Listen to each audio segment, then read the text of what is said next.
ce verset à nouveau. Lisez le 68.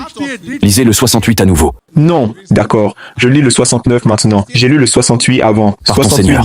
il dit, mais par ton Seigneur, nous les rassemblerons sûrement ainsi que les diables. Oui. Alors nous les amènerons sûrement autour de l'enfer, à genoux. Et je continue. Puis, de chaque groupe, nous arracherons certes ceux qui étaient les plus obstinément rebelles envers le tout miséricordieux. Correct. Tous ceux qui sont contre Allah. Donc ça ne parle pas des musulmans. Ça parle de ceux qui sont contre Allah. Nous n'avons pas fini, monsieur. Nous n'avons pas fini, monsieur. Lisez le verset complet correctement. Lisez le 69. Ensuite, nous arracherons de chaque groupe ceux d'entre eux qui étaient les plus obstinés contre le tout miséricordieux. Donc ce verset parle de ceux qui sont contre Allah le tout miséricordieux, pas des musulmans. Je ne me suis pas arrêté au verset 69. Non, laissez-moi continuer.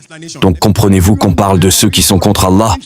Cheikh Zakir, laissez-moi lire le Coran, Al-Quran. Ceci est Al-Quran. D'accord, c'est le 70. Avant que vous ne donniez une explication. Donc, verset 70. Verset 70 dit, « Puis, nous connaissons certes mieux ceux qui méritent le plus d'ir au tir, Très bien. mais chacun d'entre vous y parviendra inévitablement. C'est pour ton Seigneur un décret arrêté. Ensuite, nous délivrerons ceux qui étaient pieux et laisserons les injustes à genoux. » Donc, si vous pouvez lire ça, même dans votre propre anglais, vous verrez que ça prendra... Je lis. Je lis en arabe aussi, et en anglais aussi. Nulle part il n'est dit musulman.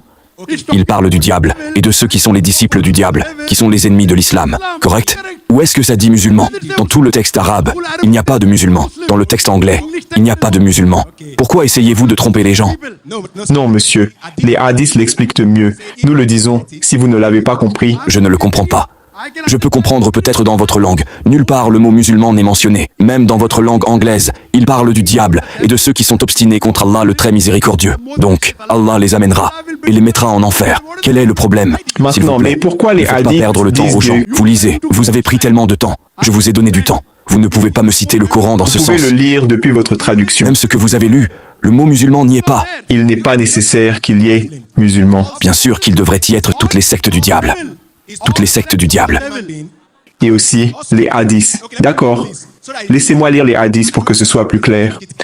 Et un autre verset du Coran qui le clarifie. Coran chapitre 3, verset 185. Oui, je connais sourate 3 verset 185 qui dit « Allah n'acceptera aucune religion sauf l'islam. Tous ceux qui suivent une autre religion, ils seront jetés en enfer. Je veux juste le lire. Je vous le dis. Et nous allons juste lire les hadiths pour le confirmer. Il n'est pas dit musulman. Il parle de ceux qui sont contre Allah. Quiconque désire une religion autre qu'Allah, l'islam, elle ne sera jamais acceptée de lui. Toute âme goûtera la mort. Je lis ici. Mon frère, maintenant, mon frère, vous êtes proche d'accepter l'islam. Je pense que c'est une histoire. C'est une histoire. C'est une histoire parce qu'il voulait égarer les gens. Mon frère, quel est votre nom? Mon frère, quel est votre nom? Je m'appelle Benson. Benson. Benson. Frère Benson, je doute que vous vouliez accepter l'islam en 2008. Je voulais. Très bien. Laissez-moi vous donner une narration à ce sujet. Mon meilleur ami était musulman. Je suis chrétien. Nous partagions tout en commun. C'est là que nous avons découvert. Mais maintenant, savez-vous que vous avez fait une erreur? Voyez, votre ami n'était peut-être pas un expert du Coran, n'est-ce pas? Mon ami est chrétien aujourd'hui. En 2012, il est devenu chrétien et il est pasteur. Votre ami qui vous a dit cela ne connaît pas le Coran, et vous l'avez égaré. Donc, vous avez égaré. Vous l'avez égaré. Au lieu qu'il vous amène à l'islam, vous l'avez sorti du droit chemin vers le mauvais chemin. Je vous l'ai dit d'abord, votre ami ne connaît pas le Coran. Vous l'avez égaré, et maintenant vous essayez de nous égarer aussi. N'est-ce pas? Si vous avez dit à votre ami, je veux devenir musulman, je vais te montrer le Coran. Non, le Coran dit que tu iras en enfer. Maintenant, deviens chrétien. Il est devenu chrétien parce qu'il ne connaît pas le Coran. Mon frère, je vous parle ou vous regardez à l'intérieur? Je veux juste le lire. Je vous parle ou vous regardez à l'intérieur? Non, je vous écoute, monsieur. Mon frère, vous avez cité 2 versets. Les 2 versets ne parlent pas des musulmans en enfer. Pourquoi perdez-vous notre temps? Vous devez admettre que vous avez fait une erreur. Dites, désolé, donnons une chance. Ah, D'accord, monsieur. si vous faites une erreur, dites au moins, désolé. Dites au moins, désolé, j'ai fait une erreur. Je n'ai fait aucune erreur. D'accord alors, n'acceptez pas votre erreur. Alors vous êtes un menteur selon moi. D'accord, merci.